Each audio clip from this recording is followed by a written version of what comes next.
Le gouvernement Sama Lukonde, on en parle encore, cette fois-ci avec vous, Judith Piombo, bienvenue. Merci. Le dossier du jour nous ramène cette question sur la table avec ces 15 piliers évoqués dans le plan d'action du gouvernement Sama Lukonde, je l'ai dit tout à l'heure.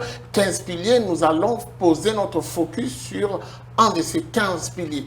Exact, dans le programme présenté par le Premier ministre hier lors de son investiture, ça contient 15 piliers regroupés en 4 grands secteurs d'activité. Et pour aujourd'hui, nous allons nous focaliser sur le secteur social, qui est d'ailleurs le 4e et plus précisément le pilier 11 qui parle de l'amélioration des conditions sociales notées dans le secteur de l'éducation, qui accuse depuis plusieurs années des grandes faiblesses. Alors ces grandes faiblesses devraient constituer un problème. Comment faire pour renverser la tendance? Quels mécanismes ou quels sont les mécanismes à mettre en place? Il y a 8 actions à mener dans le secteur de l'éducation. Premièrement, il faudra améliorer le mécanisme de mise en œuvre de gratuité de l'enseignement. Pour ce faire, le gouvernement devra gérer donc la mise en œuvre de la gratuité en prenant en charge les enseignants et aussi une restructuration s'impose dans le service de contrôle de la paye des enseignants. Et deuxièmement, il devra poursuivre la réforme des programmes d'enseignement en République démocratique du Congo. En troisième lieu, poursuivre le programme de réhabilitation de construction, mobilisation et d'équipement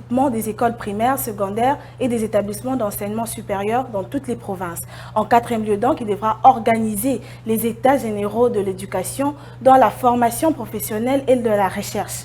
En cinquième lieu, améliorer le traitement du personnel enseignant. Et sixièmement, il faudra donc combattre la corruption dans les écoles, les institutions supérieures et les universités. Très important, combattre la corruption. En renforçant bien sûr les mesures de discipline.